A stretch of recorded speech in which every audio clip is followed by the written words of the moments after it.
It's just because they're encouraged to try more and then they end up keeping more. As long as we live in the real world and we're not always living in the meta world, we'll still want to be able to try on clothes. We're not encouraging returns or increasing them, but we are reducing cart abandonment. Welcome to Add to Cart, Australia's leading e-commerce podcast that express delivers all you need to know in the fast-moving world of online retail. Here's your host, Bushy.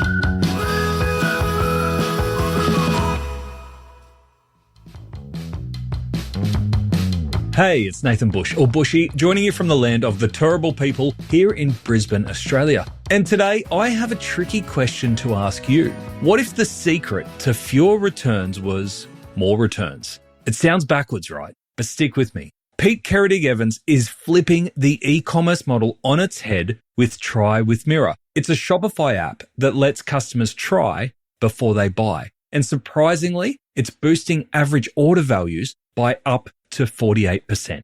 And no, that is not a typo. In this episode, Pete lifts the lid on how he built Try With Mirra into a native Shopify app, how merchants are using it to turn browsers into big spenders, and how they're tackling returns without tanking your margins. We also dig into the psychology of wardrobe building, influencer strategies, and why just try it on might be just as good advice for e-commerce as it is in real life. So, if you are looking for a smarter way to boost conversions, lift average order value, and turn returns into a revenue play, might be worth your while to keep listening. A quick heads up, and no, this is not an ad. If you are enjoying the free content that we share across the Add to Cart community, socials, and this podcast, we would love your support. Hit subscribe wherever you're listening to help us keep bringing you the best e-commerce insights around and keep this thing running smoother than same-day fulfillment. Pete, welcome to Add to Cart. Lovely to be here. No, thank you. Great to have you here. No soft entries to this conversation. I'm going to hit you straight up. Good. As soon as I saw your product and what you're doing, this was the question that I wanted to ask you. Most retailers at the moment are trying to actively decrease the number of returns that they've got. You've built a business and an offering for retailers that's actually increasing them. How are you getting traction with that? Well, yeah, it's a good way of putting it, but we're actually flipping the e-commerce model on its head in terms of how customers purchase online. But we're not encouraging returns or increasing them, but we are reducing cart abandonment and increasing the conversion of first-time customers. But let's start on the problem we're actually solving, which is when people go into a store to purchase apparel, footwear, swimwear, anything which requires that sensory experience, the way they shop is they'll pick something up, try it on in the fitting room, make sure it feels good and fits, and then they'll purchase it. That is a critical part of the buying journey that's just completely lost with online. And online merchants that aren't using Try With Mirra, just have to rely on amazing branding, storytelling, creative, social proofing, great website, great navigation, categorization, product display page, cart checkout, all those critical. Just a few things to get right. Yeah, which are all critical. But it's not solving the customer problem. If they're buying a microwave, it's a microwave, It's either works or it doesn't. If it's a dress or a pair of trousers, it's much more subjective and personal. Okay, so all of those things do half the job, but ultimately the customer's really going to decide what they want when they get it home. And so with Try With Mirra, we are just delaying that purchase decision from the checkout until the customer gets it home. Now, it's all secured in terms of we authorize the payments, but we don't remove those funds off the customer's card. So they really are feeling like, great, I'm not making that decision now. I'm only making that decision once I've tried it on, which is how they want to shop. But going back to, is this increasing returns? Look, we didn't know what was going to happen. We just started off building a solution that was about creating a better online shopping experience for the customers, removing risk, removing hesitation as they're going through that cart journey, which, causes them to just drop off. But what we're seeing is that they end up keeping more. Okay. So I want to talk through the customer journey so everyone fully understands how it works. Yeah, great. But before we do, what inspired you to go down this path of, because it's an age-old problem, right? It's not a new problem in e-commerce. Yeah. E-commerce has been around a long time, and it's always been the thing of people won't buy stuff online because they can't touch and feel it and, try it on. Yeah. What made you go, actually, I'm going to go and solve this age-old problem? Yeah. I mean, one of the guys who've done really, really well were Warby Parker, the big eyewear brand in the US. You look at their story and their digital success came from really driving home try-on. We were looking at this and we could see that they were like just putting eyewear in customers' hands because they knew that customers wanted to be able to touch and try them on and then before committing to a purchase. So that's what they did, okay? And not only it solved that customer problem in terms of, the customer going, great, this fits, I love it, it's cool. But it actually drove really strong commercial outcomes for the business, okay? And if you go on their website today, it's the first thing you see on their navigation. You see Warby Parker, just home try 5 on before you purchase. It's like, yeah, great. So that was a really big part of the inspiration. And also my background before this was I was working in e-commerce and I knew the complexities of building something like this around inventory management, payments, returns, finance, order management. And so I thought, okay, Warby Parker would have spent millions building this in-house, which is very custom and specific to their operating model and business processes. But if we can build this as a Shopify native app that drives growth businesses as well as an amazing customer experience, instead of a business spending millions building it ourselves, we can develop it ourselves. We're all kind of product and engineering and software guys and girls. We can then enable Shopify brands to offer it to their customers. Because were you in the IT team for MX Store before this? Yeah. So powerhouse. They are an amazing business and still got lots of good friends there. I was a business analyst there. I started as a business analyst in their projects team. So worked across everything from strategy, supply chain management, not so much on the front end, but more around the kind of operating model. And then I moved into the tech team where we were really focused on driving operational efficiencies. So, I'm not sure how many people know much about MX Store, but they are a bunch of guns, Yeah. We're talking 150 people, $100 million online. And they're the kind of guys that aren't at awards evenings. They've just got their head down, just doing business and doing it really well. So, yeah, I kind of had an amazing, that was probably 9 years ago now when I first came to Australia. I've done a deep dive on MX Store and I know they're doing a lot of things, especially technically, which you should be proud of in playing a role in, that a lot of the big players in that industry are really struggling to do. Yeah. But they've cracked the code on a lot of it. 100%. But it sounds complex and large, but really when you bring it back, it comes down to simple brand promises around the customer and customer experience. Have a great range of products. Have amazing delivery, in terms of service and delivery. So one thing we did in terms of ops and technology was measuring pick velocity and increasing or reducing the risk of anything preventing fulfillments and increasing fulfillment speeds and saying if you ordered this before 2:30, you would get it. All of these things, but all come back to the customer and solving customer problems. And so, it was a great place to start out. Awesome. And how long ago did you start Try With Mirra? About 2.5 years ago. Wow. Yeah, started it with 2 friends, 3 of us. We kind of bootstrapped it. We built an end-to-end app. And part of my background in software was always knowing that software is expensive when you're building it, okay? And the one thing you don't want to do is make a load of assumptions on what you think you should be building and get your head down and build for 2 years and not give your software to anyone. So you should do the opposite of that. You should learn from your experience. You should build lean, so focus on the essentials and removing waste and be like, cool, let's create an end-to-end working application that we can give to users, i.e. merchants, as quickly as possible and learn from their feedback. Use that data to drive any product function decision-making movement forward. And so that's what we did. We kind of built that in about 3 months and it was very no bells and whistles, maybe 4 months. And then we got approved on Shopify and then we started getting brands and then, we went from there. Now we're a team of 10. We just hired our 10th person who's our US head of sales. Awesome. Yeah. Wild journey. Congratulations, mate. That's a huge move. Do you remember the first version that you got feedback from your first merchant on? Yeah, I do. I mean, it's funny. All of the functionality inside the app for merchants has come just from feedback. And we've always had a vision in terms of where we want to go.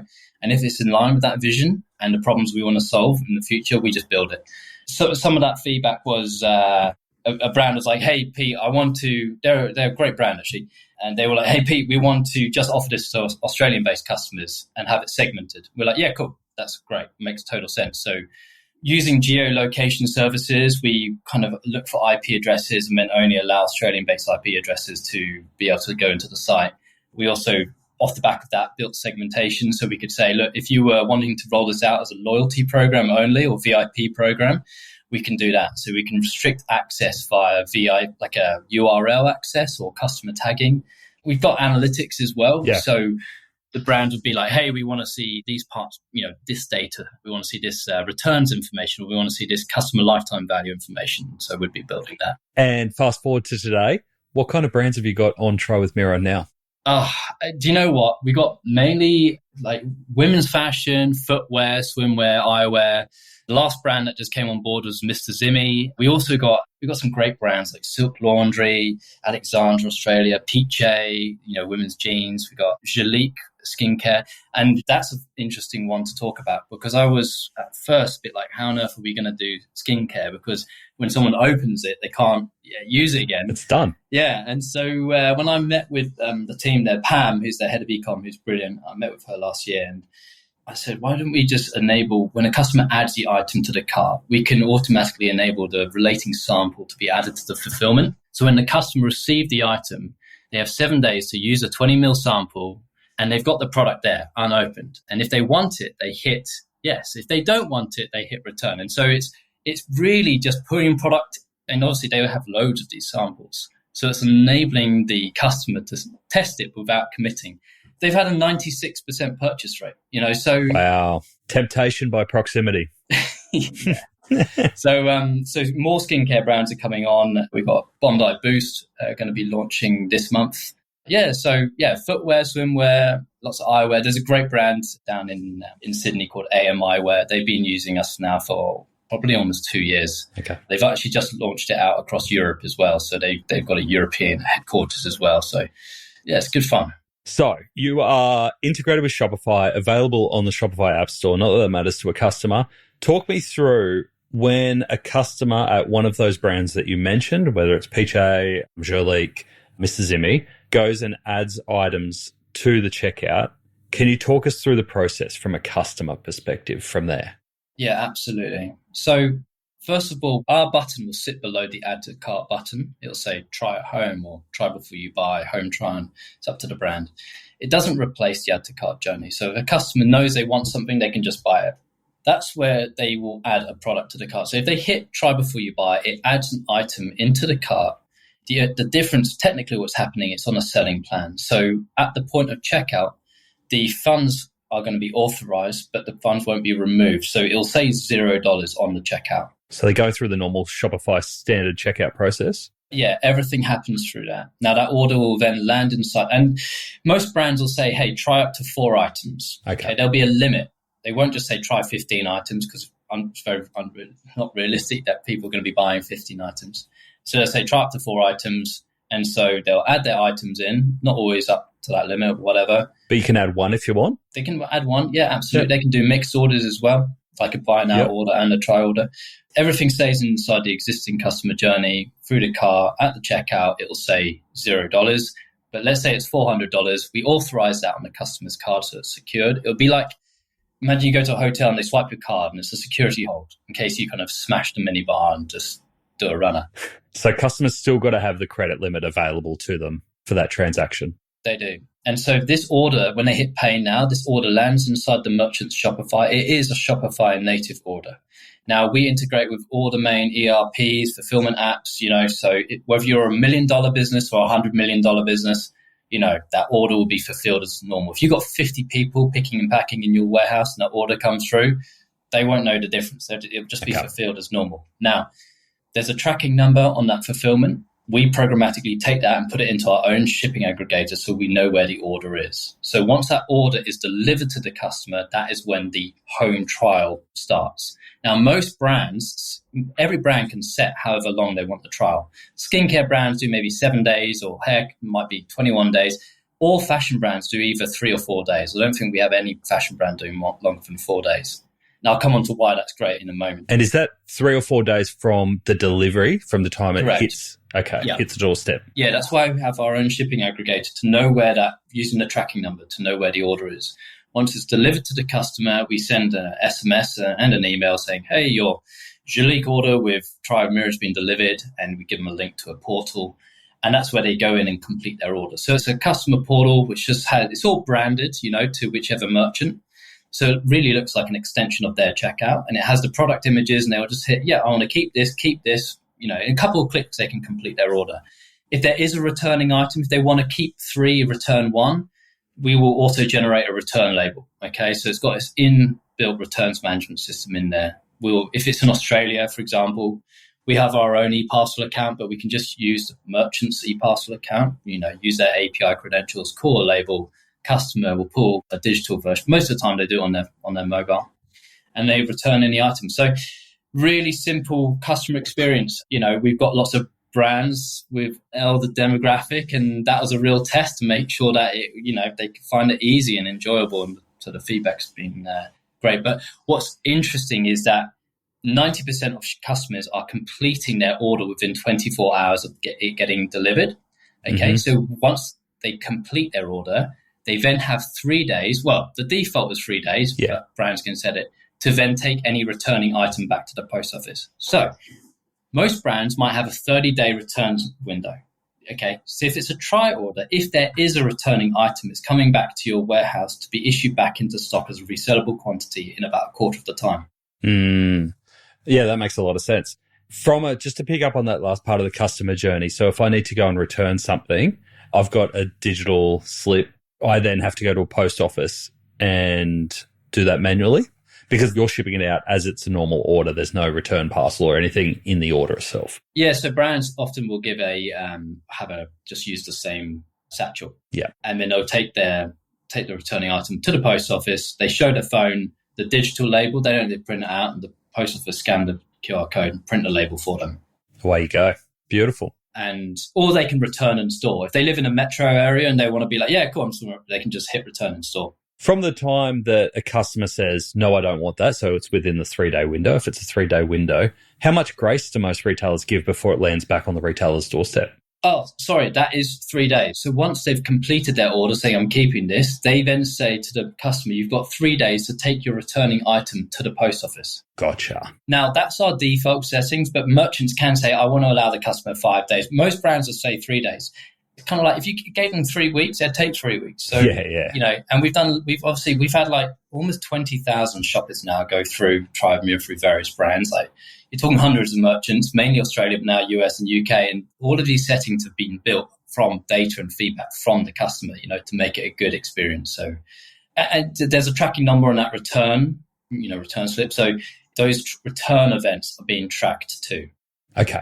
All right. Lovely. From a data perspective, amazing how much data that you've got access to now. Yeah, amazing. Are you finding that most customers are using Try With Mirra to test, say, different sizing of the same style of product? Or are you finding that they're almost wardrobe building and trying to find the ideal wardrobe? Yeah, it's a really good point. So when you asked about where the customer interacts with it, it actually happens before the product page, before the PDP. It happened because we've got now a marketing manager and lead designer called Olivia who builds out all these kind of go-to-market activation templates for brands to use throughout the funnel.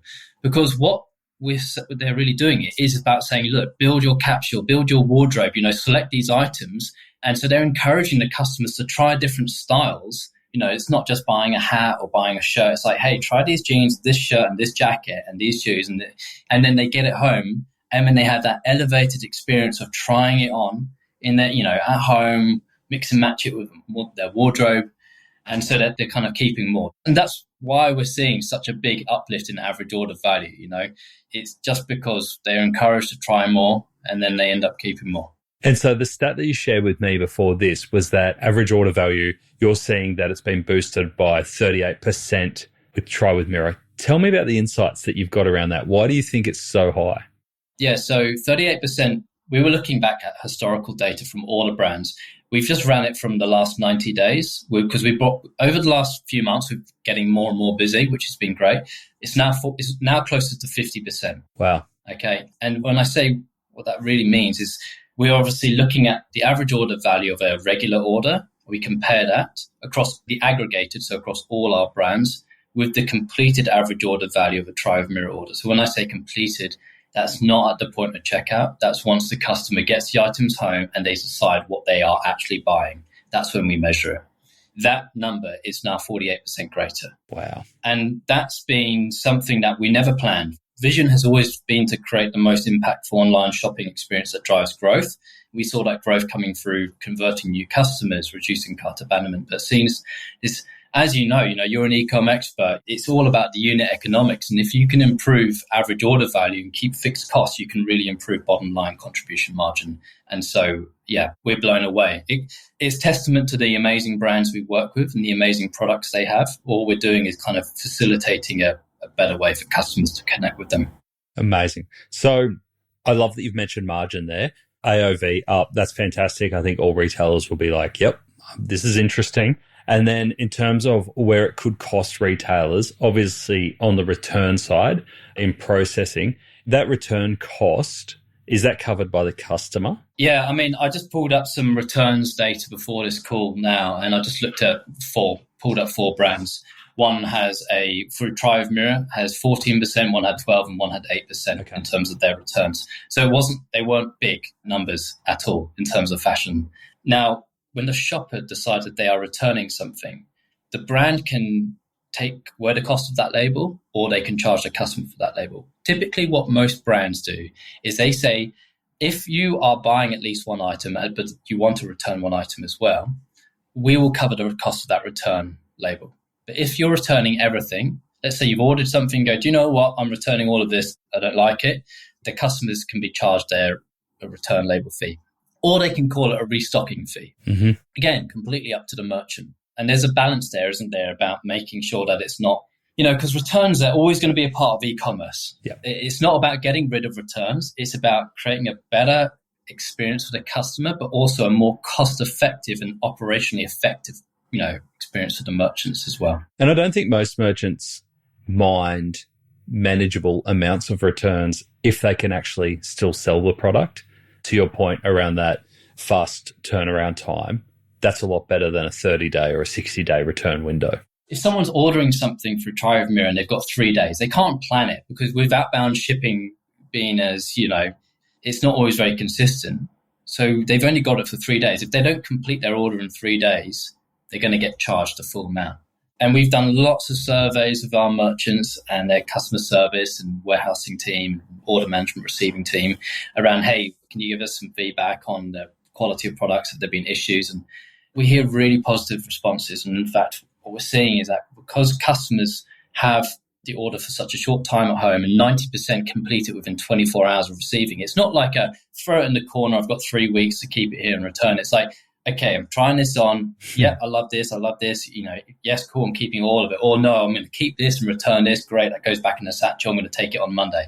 It's a different behavior. And I could imagine with the retailers that have that tight turnaround, especially that 3-day window, it makes it hard, even if customers wanted to game the system and say, I'm going to do a Try With Mirra and hope that I get it here for the Saturday night event, wear it out, and then return it straight away, because you'd have to time it with the dispatch and everything like that, wouldn't you? Yeah, absolutely. And also, we have our Try Before You Buy terms, which we give to merchants, which they'll load up onto a page. They'll put a page up in their navigation called home. I think Silk Laundry call it their concierge service, which is amazing because it's not about us, Try With Mirra.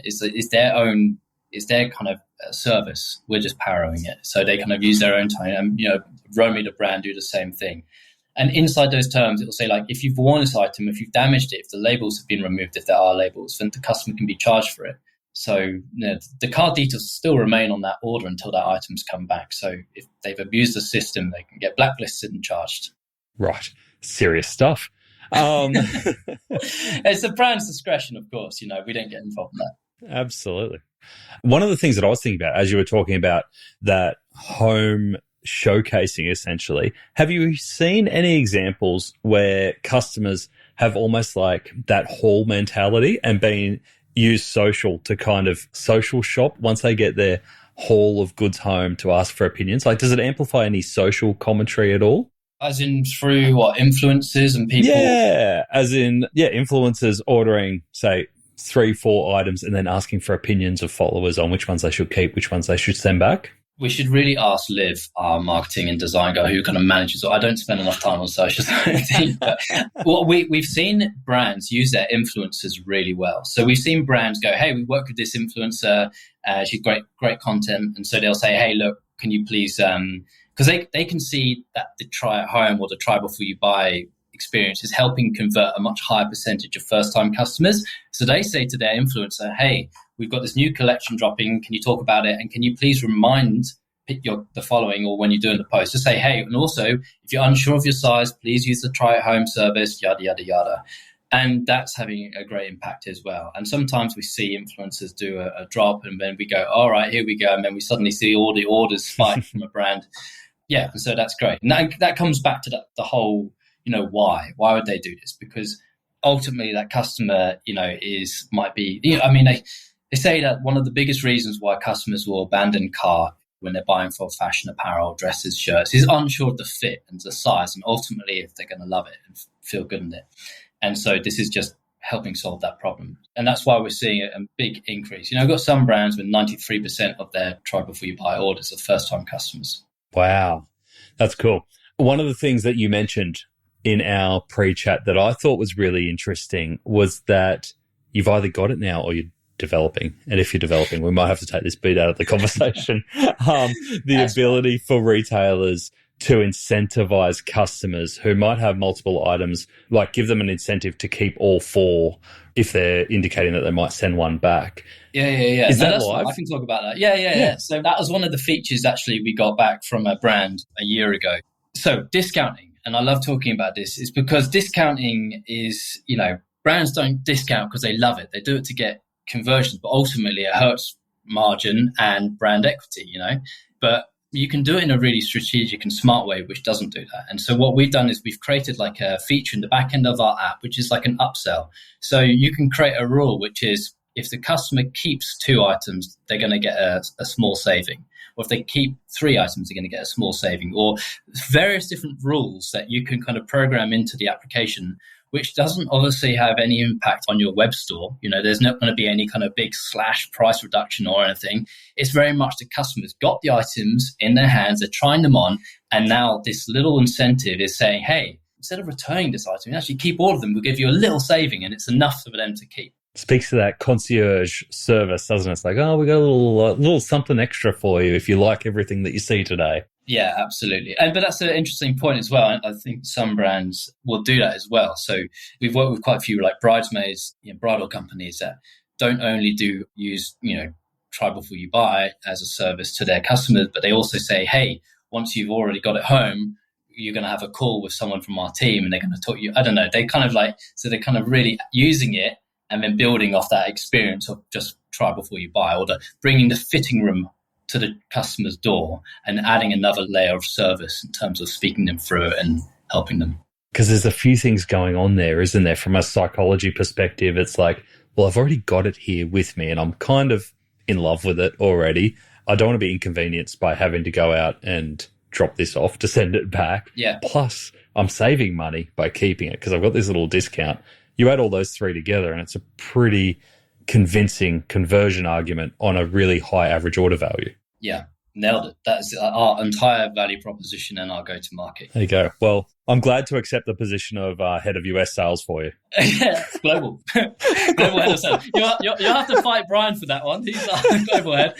But, mate, come on board. Honestly, you nailed it. It is a psychology thing. If I'm speaking with a new brand or like a C-suite of a big, and they go, you know what, Pete, I cut my teeth in retail for years. And we always used to say, when customers would come through the door, we'd go, just try it on. Just try it on. Mm. And they go, so I immediately resonate with what you're doing at Try With Mirra because you're just helping the customer shop. You're putting product in their hands because they know.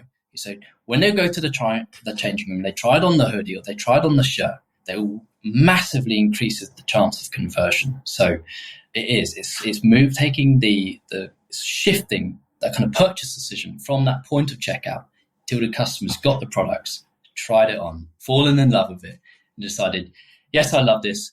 Yes, I can't be bothered to return it. Yeah, that makes a lot of sense. Dacuba's mission is to leave the world more amazing than we found it. So what does that look like? It means prioritizing sustainable practices, empowering amazing people, and sending less rubbish emails. With the help of Klaviyo, Dacuba have been able to do exactly that and achieve 34% growth in revenue from Klaviyo flows. With Klaviyo, Dacuba has been able to confidently send more emails, knowing that they will be valuable by responding to omni-channel behaviours and targeting at-risk and high-intent shoppers differently and growing lookalike audiences. See, the world doesn't need less email, just needs amazing email. To explore how Klaviyo can grow your e-commerce business and to see more case studies like this, visit klaviyo.com/au.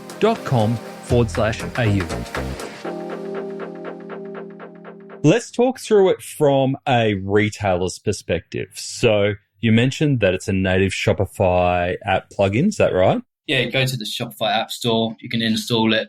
Any customization needed? Multiple currencies. There's a couple other competitors doing what we're doing, but they can't do multiple currencies. So, look, most brands, there's a free plan if people want to get going. But as soon, really it starts at about $450 and goes from there.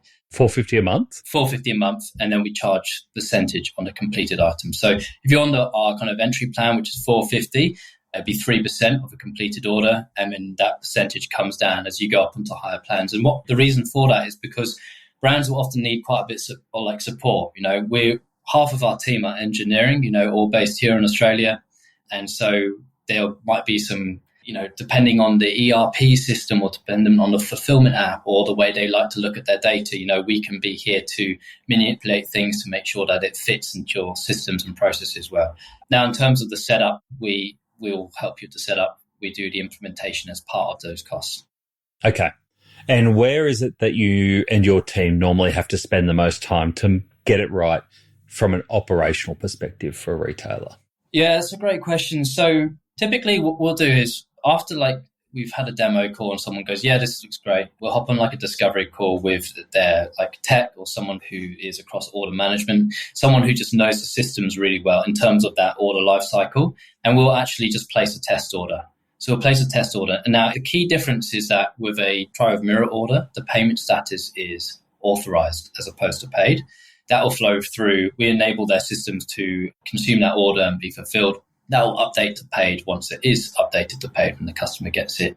So it depends on how complex that system is and how, they might be using an Oracle-based ERP with a hectic, Shopify, integrator and we have to work with a third-party team and all of that. Otherwise, it's pretty straightforward. A couple of weeks ago, I met this shop and 4 hours later they were live, and then another 2 hours they started getting orders. But so there's the very kind of binary technical side of it, but then where our team add a huge amount of value and expertise is really on the go-to-market. So we have now a full-time merchant success manager, full-time onboarding, and full-time design marketing manager who takes all the learnings and go-to-market practices that all these brands use across fashion, apparel, beauty, cosmetics, and goes, this is the best way for you to activate and educate customers throughout the funnel, the actual digital funnel, in optimizing and improving the numbers. It's a bit like some brands, they have it sitting there, they're paying a subscription and 4%, they see a 4% uplift, but it's not very exciting. If you're improving average order value by 50% on 3% of orders, it's nothing that you're going to go, awesome. But when brands really activate customers throughout the funnel through kind of meta and have a page set up and, get their influencers and communities talking about it, and then have a really good kind of nurturing journey on saying, hey, look, we have this service. This is for you. This is our VIP concierge home trial service. We've seen brands 18, 25, 30% uplift in new orders with a 40, 45% uplift in average order value. And that becomes something very exciting. Yeah, it takes the barrier away a lot for a new customer, doesn't it? Especially who might not be certain of the fit or the quality. Yeah, so that's where a lot of our work and I guess value comes in as well. So it's not just hey, we set it up for you, but we kind of really work with your teams, your design teams, and collaborate on making sure it's your tone of voice, but also giving you the data and the playbook to help you get the best results. Do you find many people, you gave that concierge service, I think it was Silk Laundry before, do you find many people integrating it as a benefit for in their loyalty program, or do you find it better when people just offer it to every customer regardless? So it's interesting.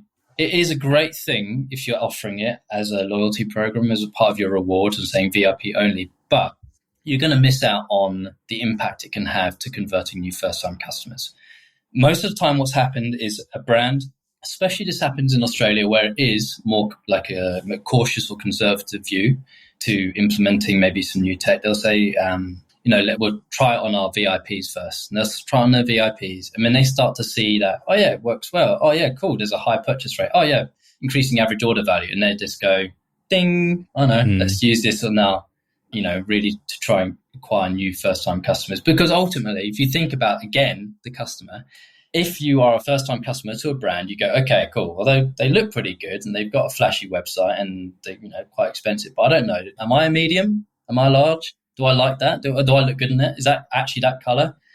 Abandoned cart. Yeah. So that's where the try before you buy is removing that risk, removing the hesitation. So we always very much encourage them to do that. We're obviously coming up to peak season. I can't believe I'm saying that. As we enter July. Do you expect that you'll have brands who disable it during peak? And I know I get your point around new customer acquisition. It's a great way to get customers in and reduce the risk. On the flip side of that, as a retailer, if I'm having a major sale event and I've got key sizes, variants that are in a customer's hands that I don't know whether they're going to keep or not, plus the pressure on returns and processing returns in a timely fashion, do you expect that you'll have any retailers who actually pause that offering during peak, or do you expect it to amplify their peak? It's difficult to say. So at the moment, the way they can manage it, they don't just have to turn it on and it's just on all products. Inside the settings, they can manage it via collection. Okay. So one of the settings is, hey, cool. Do you want to select products? Or even better, you create a collection, call it Try at Home or whatever.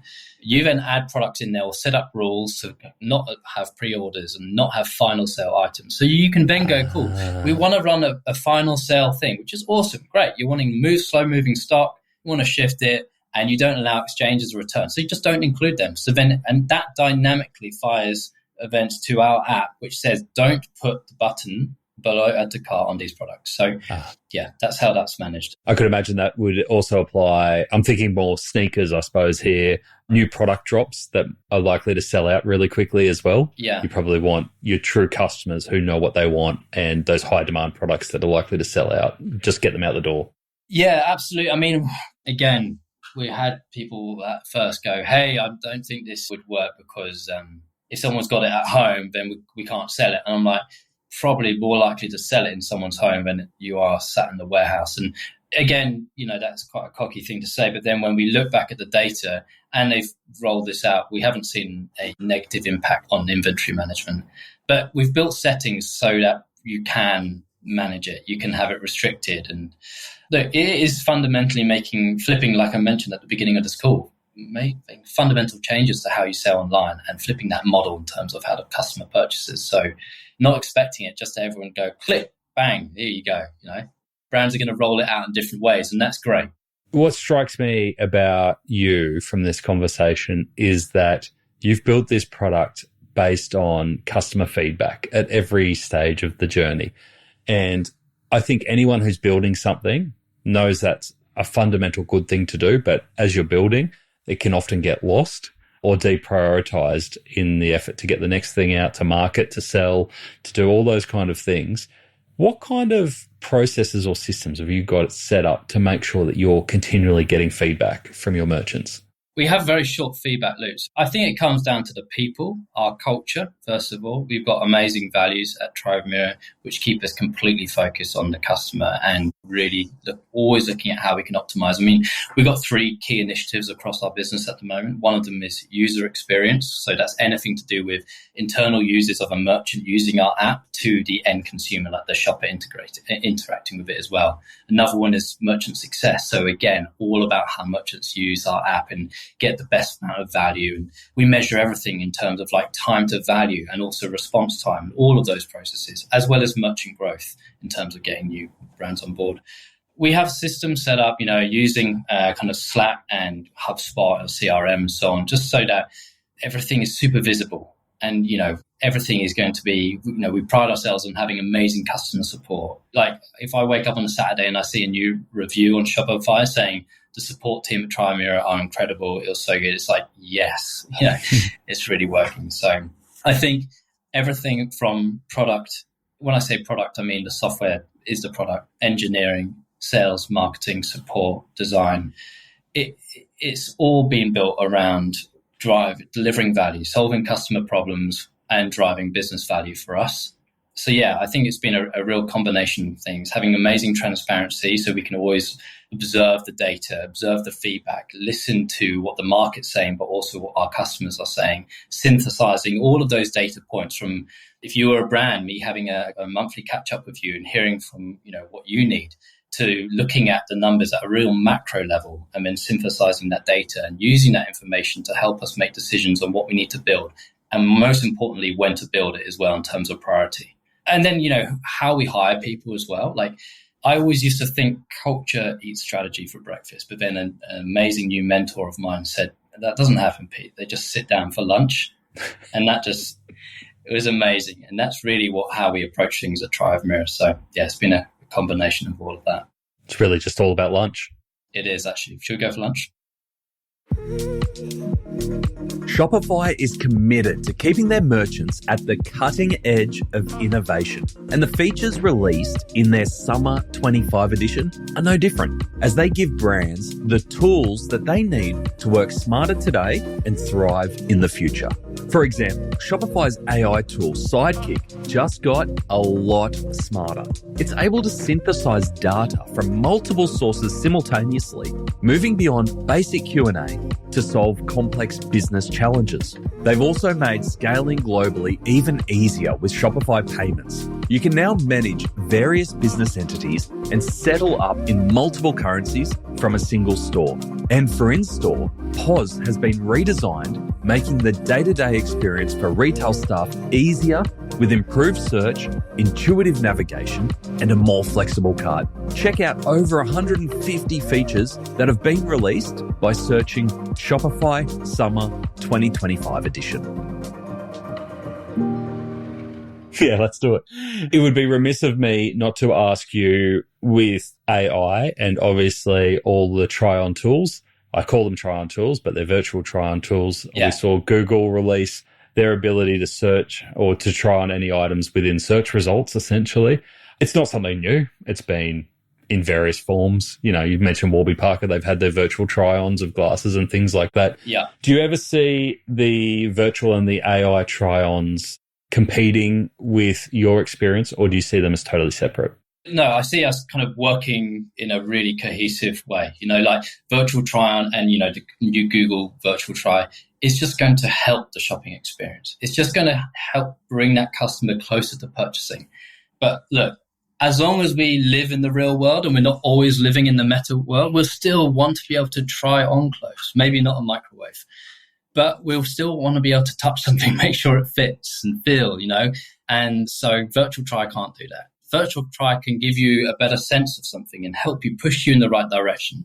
But there's still that final part, which we do. So no, I see us working asynchronously. Awesome. Did I read you right? You see that Google are going to buy you for billions one day? 1 billion, correct. Yeah, 2 years. So. Yeah. Final question. I think it's really interesting now that we've fully understood the Try With Mirra journey. If you go back to the Jurlique example around skincare, because it's not the natural place that you go to, if you could name another category and specifically a brand that you'd love to see on Try With Mirra, that's not fashion, that's not skincare, where would you like to push this thing? Oh, God. I mean, thanks for giving me warning here. Look, I reckon it's really out there, but something around interiors, like let's say, or even commercials, like something like tiles, okay? You could be like, I'm looking at tiles, instead of just ordering, I don't know, you do a try before you buy, they ship out 4 samples, you get them and you put them up and you go, oh yeah, cool, I'm going to go and buy this. That's completely not clothing, apparel, eyewear, swimwear, or beauty, but it's kind of the same thing, which is like super subjective, personal preference. The product display page isn't going to do it justice. You really want to need context in your own home. You need context in your own home. Yeah. So yeah, if you know a tile company that want to come and have a chat, let's give it a go. All right. Lovely. Pete, next 12 months, obviously we talked about the US expansion briefly there.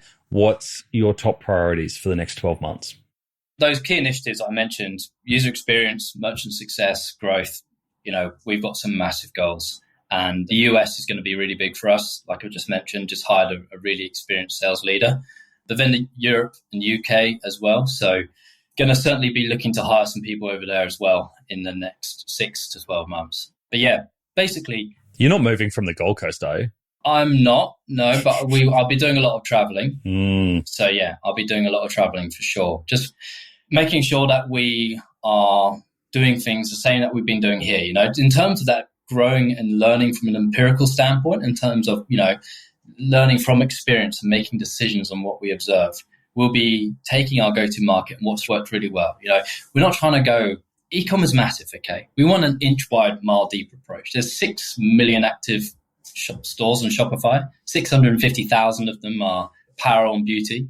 If we get 3,000 of them, which is 0.5%, we're doing pretty good.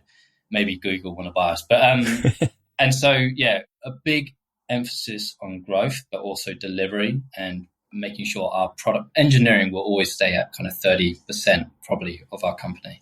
That's big for a tech company. Yeah. For now, I can see it staying at that.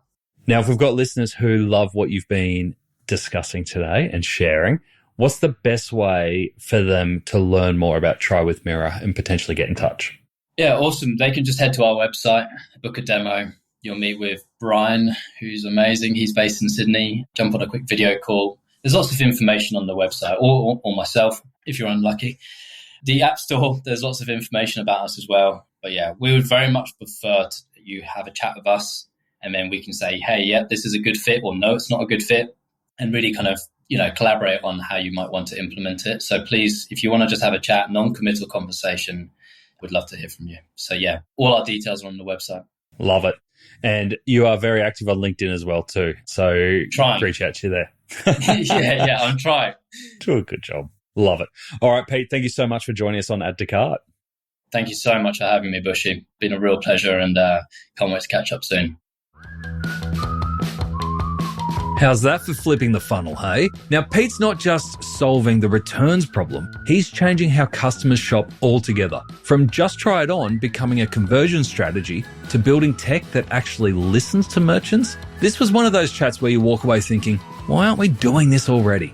If you're in e-commerce and you're not rethinking your trial experience, especially if you're in fashion, you might be leaving money on the table, literally. Here is what stood out to me. Number 1. Returns can actually be a conversion engine.